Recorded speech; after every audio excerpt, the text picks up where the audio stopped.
Hi and welcome to Easy Spoken English Kanchi. In this series of videos நம்ம collocations பத்தி பார்த்துட்டு இருக்கோம்.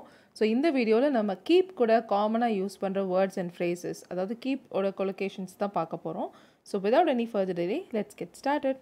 The first one, keep in touch. Keep in touch அப்படினா தொடர்புல இருக்கிறது. ஒருத்தவங்க கூட கான்டாக்ட்ல இருக்கிறதுன்னு நம்ம சொல்லுவோம் இல்லையா? அது example, I still keep in touch with my school friends. நான் இன்னும் என்னுடைய ஸ்கூல் ஃப்ரெண்ட்ஸ் கூட டச்சில் இருக்கேன், தொடர்பில் இருக்கேன் அப்படின்னு சொல்கிறது. Right? I still keep in touch with my school friends. The next one, you should find a way to keep in touch with your relatives. நீ உன்னோட ரிலேட்டிவ்ஸ் கூட தொடர்பில் இருக்க, கான்டாக்டில் இருக்க ஏதாவது வழியை கண்டுபிடிக்கணும் அப்படின்னு சொல்கிறோம். Okay, you should find a way to keep in touch with your relatives. Next one, keep track of something அப்படின்னு சொல்லுவோம். ஸோ அதாவது ஒரு விஷயத்தை பற்றி நம்ம தெரிஞ்சு வச்சுக்கிறது. ஓகே, எல்லாத்தையும் நோட் பண்ணி வச்சுக்குவியா அப்படின்னு நம்ம கேட்போம் இல்லையா? நோட் பண்ணி வச்சுக்கிறது, அந்த விஷயத்தை நம்மளுடைய கண்காணிப்பில் வச்சுக்கிறது, இந்த மாதிரியெல்லாம் சொல்லலாம் இதை. They kept track of their earnings and expenses throughout the years. So இந்த வருஷம் ஃபுல்லாக அவங்களுடைய வரவு செலவை அவங்க நோட் பண்ணி வச்சுக்கிட்டாங்க, கண்காணிப்பில் வச்சுக்கிட்டாங்க, கண்காணிச்சாங்க, எப்படி வேணால் சொல்லலாம். கண்காணிச்சாங்கன்னு சொல்லி பாஸ்ட் டென்ஸில் இருக்கிறதுனால கெப்ட் ட்ராக் ஆஃப் அப்படின்னு இருக்குது. Next example, how do you keep track of so many things all at once? எல்லாத்தையும் எப்படி ஒரே நேரத்தில் நீ ஞாபகம் வச்சுக்கிற, எப்படி கண்காணிக்கிற, எப்படி நோட் பண்ணி வச்சுக்கிற, இந்த மாதிரிலாம் சொல்கிறதுக்கு keep track of. How do you keep track of so many things all at once? The next one, keep in mind. So ஏதாவது ஒரு விஷயத்த மனசில் வச்சுக்கோ, இதை நீ மனசில் வச்சுக்கோ, ஞாபகம் வச்சுக்கோ அப்படின்னு கூட சொல்லலாம். ஸோ அதுக்கு நம்ம யூஸ் பண்ணுறது keep in mind. I want you to keep this in mind. Okay, இதை நீ ஞாபகத்தில் வச்சுக்கணும், இந்த விஷயத்தை நீ ஞாபகத்தில் வச்சுக்கணும்னு நான் நினைக்கிறேன். ஸோ வாண்ட் ரிலேட்டட் வீடியோ நான் ரீசெண்டாக ஒன்று அப்லோட் பண்ணியிருந்தேன், மேலே அதோட லிங்க் இருக்குது, நீங்கள் இன்னும் பார்க்கலன்னா கண்டிப்பாக செக் பண்ணி பாருங்கள். The next one, keep in mind the weather is going to be extremely hot from tomorrow. நாளையிலேருந்து வெதர் ரொம்ப ஹாட்டாக இருக்க போகுது, ஓகே, ரொம்ப வெப்பமாக இருக்க போகுதுன்னு சொல்லி ஞாபகத்தில் வச்சுக்கோ, மனசில் வச்சுக்கோ. ஓகே, ஸோ அதை மனசில் வச்சு அதுக்கேற்ற மாதிரி பிளான் பண்ணு, ஒரு அதை மட்டும் ஞாபகம் வச்சுக்கோ, அப்போ தான் நம்ம வந்து இது பண்ண முடியும். ஸோ அந்த மாதிரி ஏதோ ஒன்று. So keep in mind that the weather is going to be extremely hot from tomorrow. So that இல்லாமலும் இந்த சென்டென்ஸை நம்ம சொல்லலாம். Next one, keep something to oneself. அதாவது keep something to yourself. So keep something to himself. So இந்த மாதிரி சொல்கிறது. அப்படின்னா ஒரு விஷயத்த நீங்களே வச்சுக்கோங்க, இதை நீ யார்ட்டையும் ஷேர் பண்ணாத, நீயே வச்சுக்கோ. ஸோ ஏதாவது ஒன்று. எக்ஸாம்பிள் பாருங்கள், keep your ideas to yourself unless you're asked for it. யாராவது உன்னை கேட்கலன்னா உன் ஐடியாஸில் நீயே வச்சுக்கோ, அதை போய் ஷேர் பண்ணாத, யார்கிட்டையும் போய் சொல்லிக்கிட்டு இருக்காத, உன்னோட ஐடியாஸ்லாம் நீயே வச்சுக்கோ, உனக்குள்ளேயே வச்சுக்கோ அப்படின்ற மாதிரி அர்த்தம். Okay, next one, ask him to keep his money to himself. அவனுடைய பணத்தை அவனையே வச்சுக்க சொல்லு. ask him to keep the money or keep his money to himself. அவனையே அந்த பணத்தை வச்சுக்க சொல்லு, யார்கிட்டையும் ஷேர் பண்ண வேணாம். to himself. The next one, keep somebody or someone posted. So SBSTHன்றது short form of somebody something இதோடது. So yeah, keep somebody posted about something அப்படின்னா அவங்களுக்கு அந்த விஷயத்தை தெரியப்படுத்துறது. ஸோ ஏதோ ஒரு விஷயம் நடக்குது, அதை வந்து ஒருத்தவங்களுக்கு அப்டேட் பண்ணுறது, அவங்களுக்கு தெரியப்படுத்துறது அப்படின்றது தான் அர்த்தம். I will keep you posted. Keep someone posted. Keep you posted. So இங்கே நடக்கிறத பற்றி நான் உனக்கு சொல்கிறேன், நான் உனக்கு தெரியப்படுத்துகிறேன் அப்படின்னு அர்த்தம். She asked me to keep her posted about the happenings. So keep someone posted, keep her posted about the happenings. So நடப்பவைகளை பற்றி அவங்களுக்கு நான் அப்டேட் பண்ணணும்னு அவள் என்னை கேட்டா, அவள் என்னை அப்டேட் பண்ண சொன்னா, அந்த மாதிரி தெரியப்படுத்த சொன்னா. ஓகே, நெக்ஸ்ட் ஒன், நமக்கு எல்லாருக்கும் ரொம்ப நல்லா தெரிஞ்சது கீப் இட் அப். அப்ரிஷியேட் பண்ணுறதுக்கு சொல்கிறது, தொடர்ந்து இந்த வேலையை செய், வெரி குட், தொடர்ந்து இதை செய் அப்படின்னு சொல்கிறதுக்கு. You are doing well, keep it up. ரொம்ப நல்லா பண்ணுறேன், இதே மாதிரி தொடர்ந்து செய் அப்படின்னு சொல்கிறது. இதை வந்து keep up the good work அப்படின்னு சொல்லலாம். Keep up the good work. ஒருத்தவங்க ஒரு விஷயம் நல்ல விஷயம் பண்ணுறாங்கன்னா keep up the good work, keep it up, ரெண்டுமே சேம் தான். ஓகே, பட் இதே மாதிரி keep up with something or somebody அப்படின்னு சொல்லும்போது அதோட மீனிங் சேஞ்ச் ஆகும். அது என்னென்னு பாருங்கள். ஏதாவது ஒரு விஷயத்துக்கோ இல்லை யாராவது ஒருத்தவங்க கூடவோ அவங்க போகிற அதே ஸ்பீடில் நம்மளும் ஃபாலோ பண்ணி போகிறது. ஓகே, ஏதாவது ஒரு விஷயம் இல்லை மற்றவங்க செய்கிற ஒரு விஷயம் செய்கிறாங்கன்னா அதே ஸ்பீடில் நம்மளும் ஈடு கொடுத்து பண்ணுறது, ஒரு விஷயத்த பண்ணுறது, அதுதான் keep up with something or somebody. Example, he found it difficult to keep up with other competitors.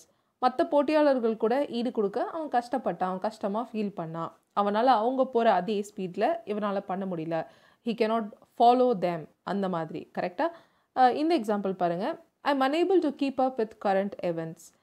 Current affairs அந்த மாதிரி சொல்லலாம் இல்லையா. ஸோ இப்போல்லாம் நடக்கிறத என்னால் ஃபாலோ பண்ண முடியல, என்னால் இப்போ என்ன நடக்குதுன்றது ஃபாலோ பண்ண முடியல, நான் வந்து வேறு வேலையில் பிஸி ஆகிட்டேன், என்னால் அந்த விஷயத்தில் ஈடு கொடுத்து என்னால் படிக்க முடியல இல்லை தெரிஞ்சுக்க முடியல அப்படின்னு சொல்கிறது. Okay, that is keep up with something or somebody. The next one, so keep it down. The next one is keep it down. So இது ரஃப்பாக நம்ம ட்ரான்ஸ்லேட் பண்ணோன்னா கீழே வை அப்படின்னு அர்த்தம். ஸோ யாராவது ஏதாவது ஒன்று வச்சுருக்காங்கன்னா keep that down, keep the water bottle down இப்படி சொல்லலாம். பட் இதுக்கு இன்னொரு அர்த்தமும் இருக்குது, என்னென்னா மெதுவாக பேசு, ஓகே, ஸ்லோவாக பேசு, வாய்ஸை கம்மி பண்ணு அப்படின்னு அர்த்தம். Can you please keep it down, உங்களால் கொஞ்சம் மெதுவாக பேச முடியுமா அப்படின்னு பொலைட்டாக கேட்குறதுனால கேன் யூ ப்ளீஸ் கொஞ்சம் மெதுவாக பேச முடியுமா. Okay, keep your voice down. So keep it down அப்படின்னு சொன்னாலும் இதே தான் அர்த்தம். ஸோ டைரெக்டாக நீங்கள் கீப் யுவர் வாய்ஸ் டவுன் அப்படின்னே சொல்லலாம். So the baby can sleep. Okay, மெதுவாக பேச அப்போ தான் குழந்தை தூங்க முடியும், சரியா, கொஞ்சம் மெதுவாக பேச அப்போ தான் குழந்தை தூங்க முடியும். Keep your voice down so the baby can sleep. Next one, keep safe. ஏதாவது ஒன்று பத்திரமா வச்சுக்கிறது. ஸோ நம்மளுக்கு இது நல்லாவே தெரியும். Keep it safe, இதை பத்திரமா வச்சுக்கோ. I told her to keep it safe. அவளை அதை பத்திரமா வச்சுக்க சொன்னேன்.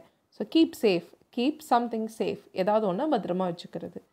Next one, keep a secret. ஒரு விஷயத்தை ரகசியமாக வச்சுக்கிறது, கரெக்டாக. I haven't told anyone else about this, so can you keep this a secret? So இன்னும் யார்கிட்டையும் நான் இதை பற்றி சொல்லலை, ஸோ இதை நீ வந்து சீக்ரெட்டாக வச்சுக்கோ, சீக்ரெட்டாக வச்சுக்க முடியுமா அப்படின்னு கேட்குறோம். Can you keep this a secret?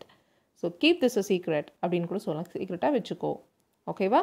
So next one, I hate when someone asks me to keep a secret. யாராவது ஏதாவது சீக்ரெட் சொன்னாவே, ஏதாவது சீக்ரெட்டாக வச்சுக்க சொன்னாவே எனக்கு பிடிக்காது. ஸோ என்னால் யார்கிட்டையும் ஷேர் பண்ணாமல் இருக்க முடியாது, நான் போய் ஷேர் பண்ணிடுவேன். ஸோ யாராவது சீக்ரெட்டாக வச்சுக்கோ அப்படின்னு சொன்னால் எனக்கு பிடிக்காதுன்னு சொல்கிறோம். Okay, I hate when someone asks me to keep a secret. Next one, keep away. Keep away from something or someone. அப்படின்னா ஏதாவது ஒன்றுக்கிட்ட இருந்து இல்லை ஒருவர்கிட்ட இருந்து விலகி இருக்கிறது, தள்ளி இருக்கிறது. Okay, keep away from my daughter. என் பொண்ணுக்கிட்ட இருந்து தள்ளி இரு. ஸோ இங்கே கீப்புக்கு பதிலாக ஸ்டே கூட யூஸ் பண்ணலாம். Stay away from my daughter. Okay, next one, I want you to keep away from my business. என்னோட பிஸ்னஸ்லேருந்து நீ தள்ளி இருக்கணும், அதான் எனக்கு வேணும். Okay, I want you to keep away from my business. சரிங்களா? The next one, keep doing something. ஏதாவது ஒரு விஷயத்தை doing something, அதுங்க என்ன ஆக்ஷன் சொல்கிறோமோ அந்த விஷயத்தை தொடர்ந்து பண்ணிக்கிட்டே இருன்னு அர்த்தம். Example, keep practicing until you get better at it. அந்த விஷயம் உனக்கு நல்லா வர வரைக்கும் நீ தொடர்ந்து ப்ராக்டிஸ் பண்ணிக்கிட்டே இரு, பயிற்சி பண்ணிக்கிட்டே இரு அப்படின்னு சொல்கிறோம். Next one, she kept waiting for him. அவனுக்காக அவள் வெயிட் பண்ணிக்கிட்டே இருந்தா, ஒரு விஷயத்தை பண்ணிக்கிட்டே இருந்தா. Keep doing something. ஸோ இப்போ பாஸ்ட் டென்ஸில் சொல்கிறதுனால kept waiting for him.